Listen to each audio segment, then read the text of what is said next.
வணக்கம். நீங்கள் இணைந்திருப்பது சமூகத்தின் மதிய நேர பிரதான செய்திகளோடு இணைந்து கொள்ளும் நான் டாரின் புஷ்பராஜா. விரிவான செய்திகளுக்குள் செல்வதற்கு முன்னதாக முதலில் தலைப்புச் செய்திகள். வடக்கு கிழக்கில் நிலவும் மீள்குடியேற்ற பிரச்சினைக்கு விரைவில் தீர்வு, அமைச்சர் சுசில் அறிவிப்பு. ராணுவத்தினரின் பெற்றோருக்கான கொடுப்பனவு இடைநிறுத்தமா, பாதுகாப்பு பிரதி அமைச்சர் விளக்கம். இனி வீதி தகுதி சான்றிதழ் கட்டாயம், சாரதிகளின் போதைப்பொருள் பயன்பாட்டை கண்டறியவும் புதிய திட்டம். நாட்டில் புதிதாக வரி செலுத்துவோர் எண்ணிக்கை உயர்வு. இத்தாலியில் வசிக்கும் இலங்கையர்களுக்கு ஓட்டுநர் உரிமம். உயிர்த்த ஞாயிறு தாக்குதல், பிரித்தானியாவில் தஞ்சம் கோரிய இலங்கையர். கோர விபத்தில் கிழக்கு பல்கலைக்கழக மருத்துவ பீட மாணவன் பரிதாப மரணம். தொல்லியல் பெயர் பலகைகளை அகற்றிய ஒருவர் கைது, 6 சந்தேக நபர்கள் அடையாளம். 6 மாகாணங்களில் பலத்த மழைக்கு வாய்ப்பு, வெள்ளம், மண் சரிவு அபாயம், பாதுகாப்பான இடத்திற்கு வெளியேறிய மக்கள். எரிமலை குழம்பு வெடித்து சிதறியதால் பல இந்திய விமான சேவைகள் ரத்து. யுத்தம் முடிவடைந்து 16 ஆண்டுகள் நிறைவடைந்தும் மீள்குடியேற்ற உட்கட்டமைப்பு வசதிகள் முழுமை பெறவில்லை என வீடமைப்பு அமைச்சர் சுனில் ரணசிங்க தெரிவித்துள்ளார். நாடாளுமன்றத்தில் உரையாற்றிய அவர், வடக்கு மற்றும் கிழக்கு மாகாணத்தில் மீள்குடியேற்றத்திற்காக அடுத்த ஆண்டு 2500 வீடுகள் நிர்மாணிக்கப்படும் என்று தெரிவித்தார். அத்துடன் பெருந்தோட்ட அபிவிருத்தி மற்றும் பெருந்தோட்ட மக்களுக்கான வீடமைப்பு குறித்து விசேட கவனம் செலுத்தப்பட்டு பாதிட்டில் போதுமான நிதி ஒதுக்கப்பட்டுள்ளது. பெருந்தோட்ட பகுதிகளில் உள்கட்டமைப்பு மற்றும் நீர்ப்பாசன திட்டம் தொடர்பிலும் உரிய நடவடிக்கைகள் எடுக்கப்பட்டுள்ளதாகவும் அவர் தெரிவித்தார். இதேவேளை வடக்கு மற்றும் கிழக்கு மாகாணத்தின் மீள்குடியேற்றத்திற்காக 5000 மில்லியன் ரூபாய் நிதி ஒதுக்கப்பட்டுள்ளது. இதற்கு அமைய அடுத்த ஆண்டு 2500 வீடுகள் நிர்மாணிக்கப்படுவதுடன் வடக்கு மற்றும் கிழக்கு மாகாணத்தில் நிலவும் மீள்குடியேற்ற பிரச்சினைக்கு விரைவில் தீர்வு காணப்படும் என்றும் அமைச்சர் சுசில் ரணசிங்க தெரிவித்துள்ளார். அவருடைய பிரதான 2 யோசனைகள் ஒன்று வீடமைப்பு கொள்கை தொடர்பில் கருத்துக்களை பெற்றுக் கொள்ளுமாறு எமது அமைச்சர் ஆலோசனை குழுவில் ஆரம்பிக்கப்படும். அந்த கொள்கை விடயங்களுக்கு உங்களுடைய பிரேரணைகள் பெற்றுக்கொள்ள நாங்கள் எதிர்பார்க்கின்ற எழுத்து மூலமாக தாருங்கள். ஆலோசனை குழுவுக்கும் பாருங்கள். வீடுகள் அமைப்பு தொடர்பாக ஒரு தொடர் செயற்பாடு, பல அமைச்சுக்களில் செயற்பாடுகள் பல இடம்பெறலாம். நாளைய தினத்தில் நாங்கள் வீடமைப்பு தொடர்பான பணியாற்றுகின்ற சகல அமைச்சுக்களையும் சகல நிறுவனங்களை பொறுத்தப்படுத்தி ஒரு செயற்குழுவை உருவாக்க நாங்கள் அந்த குழுவுக்கு தெரியும் எத்தனை வீடுகள் யாருக்கு எங்க அமைக்கப்படுகிறது, என்ன மட்டத்தில் இருக்கின்றது என்று ஓரிடத்திலிருந்து வழிநடத்தப்படுகின்ற ஒரு குழுவை நாங்கள் உருவாக்க உங்களுடைய யோசனைகளையும் அங்கு தரும். ராணுவத்தினரது பெற்றோருக்காக வழங்கப்பட்டு கொடுப்பனவை இடைநிறுத்தவில்லை, பயனாளர்களின் விவரம் மாத்திரமே கோரப்பட்டுள்ளது என பாதுகாப்பு பிரதி அமைச்சர் அருண் ஜெயசேகர தெரிவித்தார். பாராளுமன்றத்தில் நடைபெற்ற அமர்வின் போது பாதுகாப்பு அமைச்சரின் பிரதிநிதியாக விசேட கூற்றை முன்வைத்து உரையாற்றுகையில் மேற்கண்டவாறு குறிப்பிட்டார். ராணுவத்தினரது பெற்றோருக்காக வழங்கப்படும் மௌபிய கொடுப்பனவு இடைநிறுத்தப்பட்டுள்ளதாக ஒரு தரப்பினர் தவறான செய்தியை சமூகமயப்படுத்தியுள்ளார்கள். இந்த கொடுப்பனவை இடைநிறுத்துவதற்கு எவ்வித நடவடிக்கைகளும் எடுக்கப்படவில்லை. ராணுவ வீரர் ஒருவரின் பெற்றோருக்கு இந்த கொடுப்பனவு வழங்கப்படும். அவர்கள் உயிருடன் இருக்கும் வரையில் ராணுவத்தால் இந்த கொடுப்பனவு தொடர்ச்சியாக வழங்கப்படுகின்ற நிலையில் அவர்கள் உயிரிழந்ததன் பின்னர் மரண சான்றிதழை ராணுவத்திற்கு சமர்ப்பிக்க வேண்டும் என்று பொது அறிவித்தல் குறித்த பயனாளர்களின் குடும்பத்தாருக்கு அறிவுறுத்தப்பட்டுள்ளது. இருப்பினும் இந்த கொடுப்பனவை பெற்றுக்கொள்ளும் பெற்றோர் உயிரிழந்ததன் பின்னர் தகவல் வழங்கும் வீதம் மிகவும் குறைவானதாகவே காணப்பட்டது. ஒருவர் உயிரிழந்ததன் பின்னர் அவர் சார்ந்த கொடுப்பனவுகளை பிறிதொருவர் முறையற்ற வகையில் பெற்றுக்கொள்வது அரச நிதி முறைகேடாக கருதப்படும். ராணுவத்தினரது பெற்றோருக்கான மௌபிய கொடுப்பனவு தொடர்பில் வருடத்தில் 2 முறை தகவல் கோரப்படும். கொடுப்பனவை பெற்றுக்கொள்ளும் பயனாளர் உயிருடன் உள்ளாரா என்பதை உறுதிப்படுத்துவதற்காகவே இவ்வாறு தகவல் கோரப்படும். இந்த ஆண்டுக்கான தகவல் கோரப்பட்ட போது முழுமையான விவரங்கள் அளிக்கப்படவில்லை. இருப்பினும் மனிதாபிமான அடிப்படையில் ராணுவ சேவை பிரிவு குறித்த கொடுப்பனவை விடுத்துள்ளது என்றார். என்றும் இவ்வாறான பிழையான தவறுகளை ஊடகத்தின் ஊடாக வெளிப்படுத்துவது இராணுவத்தினரை ஓரம் கட்டுவதாக மாற்றான் தாய் மனப்பாங்குடன் கருதுவதான ஒரு மனநிலையை உருவாக்குவது ஒரு பொருத்தமான நடவடிக்கை அல்ல. மிகவும் ஒழுக்கமானதும் அறிவு சார்ந்த ஒழுக்கவியலார் கொண்டதாக இராணுவத்தினருடைய செயற்பாடுகள் அமைந்திருக்கின்றன. அவர்களுடைய பணிகளை மிக விசேஷத்துவமானதாக நாங்கள் அறிந்து கொண்டிருக்கின்றோம். மிகவும் நல்ல முறையில் இந்த நாட்டை கட்டியெழுப்புக்கொண்டு செல்லுகின்ற இந்த சந்தர்ப்பத்திலே எல்லா ஊடகங்கள் நாங்கள் கேட்டுக்கொள்கின்றோம். நன்மறை சார்ந்த விதமாக இந்த விடயத்தை கையாளுமாறு கேட்டுக்கொள்கின்றோம். அனைத்து பேருந்துகளும் அடுத்த ஆண்டு ஜனவரி 1ஆம் தேதி முதல் அடிப்படை விதி தகுதி சான்றிதழை பெறுவது கட்டாயமாக்கப்படும் என போக்குவரத்து அமைச்சர் பிமல் ரத்நாயக்க தெரிவித்துள்ளார். மாகும்புரு பல்நிலை போக்குவரத்து நிலையத்தில் வைத்து ஊடகங்களுக்கு கருத்து தெரிவித்த போதே அவர் இதனை குறிப்பிட்டார். அத்துடன் வீதி தகுதி பரிசோதனை ஆண்டுதோறும் மேற்கொள்ளப்பட வேண்டும் என்றும் ஒவ்வொரு பேருந்தும் அதிகாரப்பூர்வ சான்றிதழை பெற வேண்டியது அவசியம் என்றும் அவர் தெரிவித்துள்ளார். மேலும் சான்றளிக்கப்பட்ட சோதனை மையங்களில் பேருந்துகளை பரிசோதிக்க வேண்டும் என்றும் அவர் வலியுறுத்தினார். இந்த நிலையில் பயணிகள், பேருந்து சாரதிகள் மற்றும் நடத்துனர்கள் மத்தியில் போதைப்பொருள் பயன்பாட்டை கண்டறியும் நோக்கத்துடன் வடிவமைக்கப்பட்ட நடுமாடும் பரிசோதனை பேருந்து ஒன்றை தேசிய போக்குவரத்து மருத்துவ நிறுவனம் மாகும்புர பல்வகை போக்குவரத்து நிலையத்தில் அறிமுகப்படுத்தியுள்ளது. போக்குவரத்து அமைச்சர் பிமல் ரத்நாயக்கவின் தலைமையில் இந்த புதிய முயற்சி தொடங்கி வைக்கப்பட்டது. இந்த நடமாடும் பிரிவு நாடு முழுவதிலும் உள்ள பயணிகள் பேருந்துகளில் பணிபுரியும் சாரதிகள் மற்றும் நடத்துனர்களுக்கு திடீர் சோதனைகளை மேற்கொள்ளும் என தெரிவிக்கப்பட்டுள்ளது. கடமையில் இருக்கும்போது போக்குவரத்து ஊழியர்கள் போதைப் பொருட்களை பயன்படுத்தியுள்ளனரா என்பதனை கண்டறிய இந்த பரிசோதனைகள் உதவும். ஓட்டுநர்கள் மற்றும் நடத்துனர்களின் கணிசமானோர் போதைப் பொருட்களுக்கு அடிமையாகி இருப்பதாகவும் இத்தகைய நபர்களின் அலட்சியமான நடத்தை காரணமாக பயணிகள் பேருந்து விபத்துகளில் கிட்டத்தட்ட 53% ஏற்பட்டுள்ளதாகவும் போக்குவரத்து அமைச்சர் பிமல் ரத்நாயக்க வலியுறுத்தினார். தொழில்சார் தரங்கள் மீட்டெடுக்கப்படாவிட்டால் பேருந்து தொழில் சரிவை நோக்கி செல்லும் அபாயம் உள்ளதாகவும் அவர் எச்சரித்தார். மாகும்புர நிலையத்தில் நிறுத்தப்பட்டுள்ள நடமாடும் பேருந்தில் ஓட்டுநர்கள் தங்கள் வேலையை தொடங்கும் முன்னர் போதைப்பொருள் பரிசோதனைக்கு உட்படுத்தப்பட வேண்டும் என தெரிவிக்கப்பட்டுள்ளது. இந்த ஆண்டு இதுவரையில் 2 லட்சத்துக்கும் அதிகமான புதிய வருமான வரி செலுத்துவோர் மற்றும் 18,000 நிறுவனங்கள் புதிதாக பதிவு செய்யப்பட்டுள்ளதாக உள்நாட்டு இறைவரி திணைக்களம் தெரிவித்துள்ளது. குறித்த ஊடக சந்திப்பில் கலந்து கொண்டு இறைவரி திணைக்களத்தின் ஆணையாளர் நாயகம் ருக்தேவி பெர்னாண்டோ இந்த தகவலை தெரிவித்தார். இந்த ஆண்டில் உள்நாட்டு இறைவரி திணைக்களத்திற்கு கடந்த ஆண்டை விட 18% அதிக வருமான இலக்கு வழங்கப்பட்டிருந்தது. கடந்த வாரத்தில் உள்நாட்டு இறைவரி திணைக்களத்தால் வரலாற்றில் பெறப்பட்ட அதிகபட்ச வருமான இலக்கான 2 டிரில்லியன் ரூபாவை தாண்டி வருமானம் ஈட்ட முடிந்தது. இந்த நேரத்தில் உள்நாட்டு இறைவரி திணைக்களம் 280 பில்லியன் ரூபாய் வருமானம் ஈட்டியுள்ளது என தெரிவித்தார். இத்தாலியில் வசிக்கும் இலங்கையர்களுக்கு ஓட்டுநர் உரிமங்களை வழங்கும் திட்டத்திற்கு அமைச்சரவை ஒப்புதல் வழங்கப்பட்டுள்ளது. போக்குவரத்து, நெடுஞ்சாலைகள் மற்றும் நகர மேம்பாட்டு அமைச்சர் பிமல் ரத்நாயக்க நேற்று அமைச்சரவையில் சமர்ப்பித்து அமைச்சரவை பத்திரத்திற்கு இதன் மூலம் ஒப்புதல் அளிக்கப்பட்டது. அமைச்சரவையால் நிறைவேற்றப்பட்ட இந்த முன்மொழிவு இத்தாலியில் உள்ள இலங்கை தூதரகத்திற்கு அறிவிக்கப்பட உள்ளது. அதன் பிறகு இத்தாலியில் ஓட்டுநர் உரிமங்களுக்கு பொறுப்பான நிறுவனத்துடன் ஒரு புரிந்துணர்வு ஒப்பந்தம் கையெழுத்திட திட்டமிடப்பட்டுள்ளது.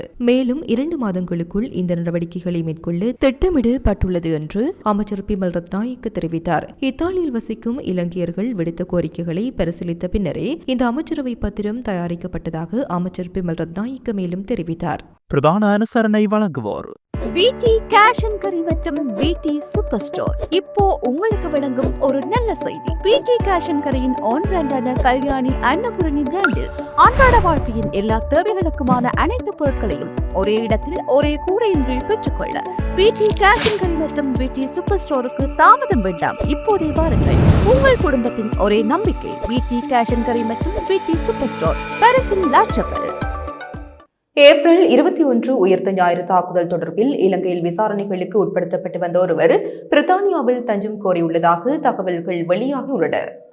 தற்போது நாட்டுக்கு திரும்பினால் தாமும் தமது குடும்பமும் பல்வேறு பிரச்சனைகளை சந்திக்க வேண்டியிருக்கும் என தெரிவித்து அவர் தஞ்சம் கோரியதாக தெரிவிக்கப்பட்டுள்ளது. முன்னதாக அவர் 2022 ஜனவரியில் இலங்கை அதிகாரிகளால் சந்தேகத்தின் பேரில் கைது செய்யப்பட்டார். எனினும் சில மாதங்களுக்கு பின்னர் அவர் தமது மனைவியுடன் இலங்கையிலிருந்து பிரித்தானியாவுக்கு சென்றதாக தெரிவிக்கப்படுகிறது. இந்த நிலையிலேயே அவரும் அவரின் மனைவியும் பிரித்தானியாவில் அடைக்கலம் கோரியுள்ளனர். இதேவேளை பிரித்தானியாவுக்கு சென்று 2 வாரங்களுக்கு பின்னர் அவரை சந்தேக நபராக கருதி இலங்கை அதிகாரிகள் பிடியாணை பிறப்பித்ததாக கூறப்படுகிறது. இதற்கிடையில் 2024 ஆண்டு ஏப்ரல் மாதத்தில் அவரது புகலிட கோரிக்கையை பிரித்தானியா நிராகரித்ததாக கூறப்படுகிறது. அத்துடன் அந்த முடிவுக்கு எதிராக அவர் தாக்கல் செய்த மேன்முறையீடும் இந்த ஆண்டு மார்ச் மாதம் குடியேற்ற தீர்ப்பாய நீதிபதி ஒருவரால் நிராகரிக்கப்பட்டதாக கூறப்படுகின்றது.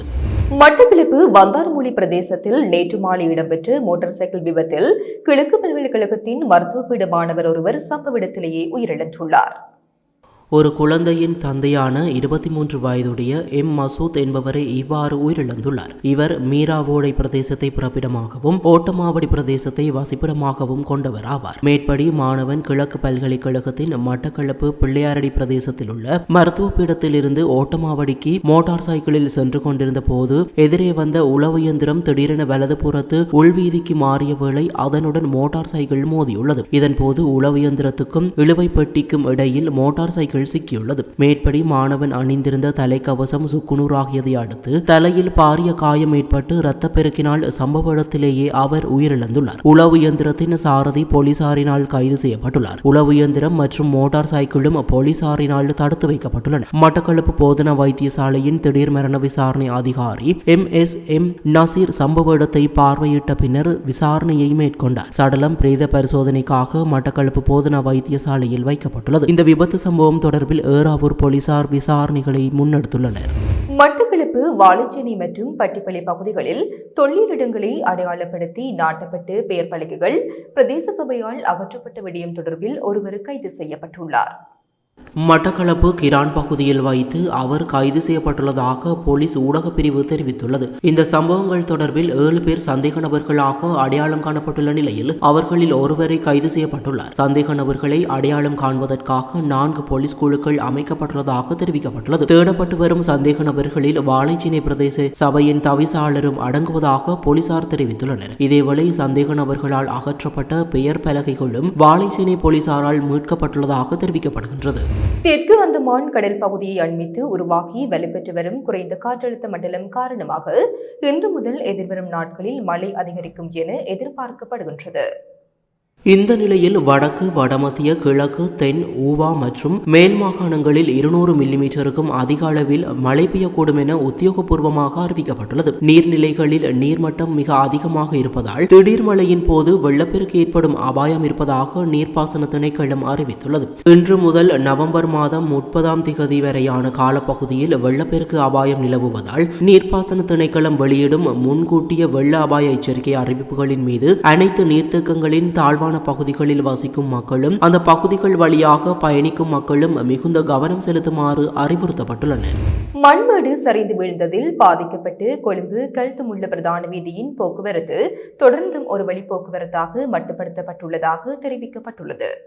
நிலவும் மழையுடனான வானிலையை தொடர்ந்து குறித்த பகுதியில் நேற்றிரவு மண் சரிவு ஏற்பட்டதை அடுத்தே இந்த மாற்றம் செய்யப்பட்டுள்ளது. அத்துடன் தொடரும் அதிக மழை காரணமாக பலாங்குடை பெட்டிகல பிரதேசத்தில் மண் சரிவு அபாயம் ஏற்பட்டுள்ளதால் அங்கு வசிக்கும் 30 பேர் பெட்டிகல பாடசாலையில் தங்க வைக்கப்பட்டுள்ளதாக தெரிவிக்கப்பட்டுள்ளது. இதற்கிடையில் தற்போது மண் சரிவு காரணமாக மூடப்பட்டுள்ள கொழும்பு கண்டி பிரதான வீதியில் பகல கடுகண்ணாவ பகுதி எதிர்காலத்தில் திறக்கப்பட்டாலும் போக்குவரத்தை ஒரு வழி போக்குவரத்தாக மட்டுமே மட்டுப்படுத்தப்பட வேண்டியிருக்கும் என்று கேகாலை மாவட்ட செயலாளர் தெரிவித்துள்ளார். இதேவேளை கழுகங்கை, கிங்கங்கை, நில்வலா கங்கை ஆகியவற்றின் நீர்மட்டம் அதிகரிக்கக்கூடும் என நீர்ப்பாசன திணைக்களம் குறிப்பிட்டுள்ளது. தெதிரோயா மற்றும் அத்தனகல ஓயாவின் நீர்மட்டமும் அதிகரிக்கும் வாய்ப்புள்ளதாக தெரிவிக்கப்பட்டுள்ளது. இலங்கை காவல்துறை குற்றவியல் அல்லது போக்குவரத்து தொடர்பான குற்றங்களுக்காக முறைப்பாடு அளிக்கப்பட்ட நபர்களை கண்காணிக்கும் தகவல் முறை என்று புதிய டிஜிட்டல் தளத்தை அறிமுகப்படுத்தியுள்ளது.